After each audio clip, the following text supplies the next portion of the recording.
It was always good to finally get on stage, because it was a real hassle setting up sometimes. There was one period of time where we had built our own stage out of plywood, and it was completely designed for us. It had a backboard that held our amps. We just went in and manufactured our own scene. In fact, when we played at the Army, we put up our own stage in front of the stage. We never liked playing so high because it was so far away from the people. So our stage was about 2 feet high, 2.5 feet high. And we'd be on that, and then we'd put people on stage behind us, like is on the film. All our family and friends on the stage behind us at New Year's. And it was always good to finally get on the stage and start playing.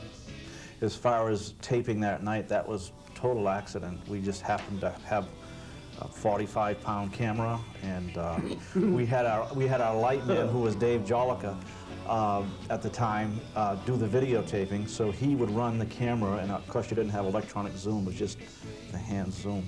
Run the camera like a light show. It was fun, but he did a real good job for a first time on a camera, and so it was just purely accident that we taped that night. Did you guys realize the impact the Imposters had on fans here in the state of Maine? Oh, we knew we had impact. We knew that our name was, no matter where we went, it was popular. We weren't the best band in the state, nowheres, but we had the best idea of how to be a band. Because we went out, we weren't selling ourselves as musicians, we were selling a sound. We sold a sound. And we had an immaculate, clear, full, rightly constructed sound.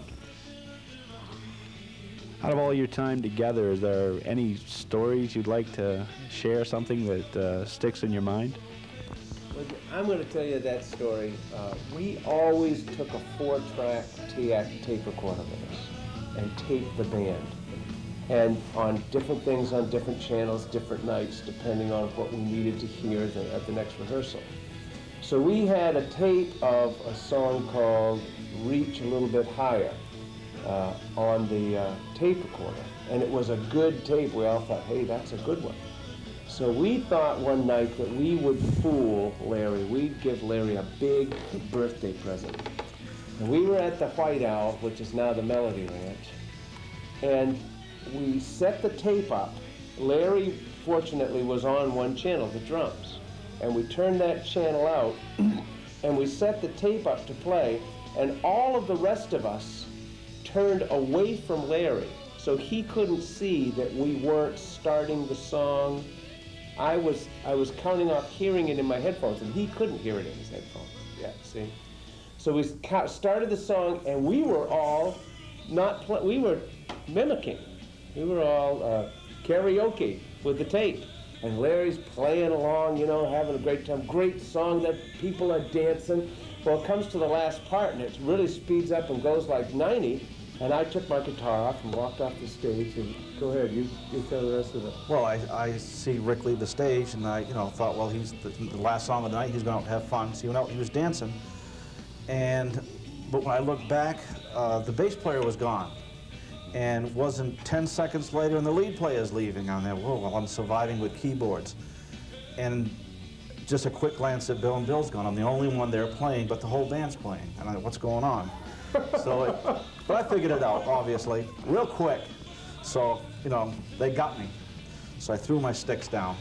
Well, that was the cue for the sound man, Dan Giro, to hit a switch so the drums would come in.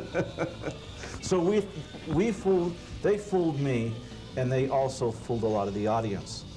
And we thought it went over so well, we thought, why don't we do this once a week so we can go out and join the audience? And that happened for probably 3 jobs, and we had to stop because it was getting around that, wait a minute, the Imposters aren't really playing, they're faking it. And actually, the only song we ever faked was the Elvis show, the very beginning of the show. We had horns in 2001 from a movie. That played for maybe 60 seconds, and then the band would come in live.